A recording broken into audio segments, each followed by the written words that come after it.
গ্রীষ্মকাল, বর্ষাকাল,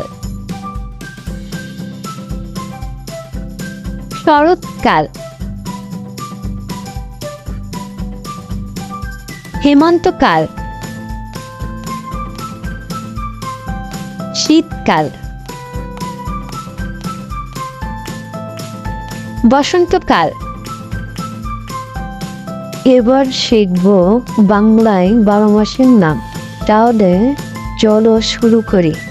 আমার চ্যানেলে আপনি যদি নতুন হয়ে থাকেন তাহলে অবশ্যই আমার চ্যানেলটি সাবস্ক্রাইব করতে ভুলবেন না। বৈশাখ, জ্যৈষ্ঠ, আষাঢ়, শ্রাবণ, ভাদ্র, আশ্বিন,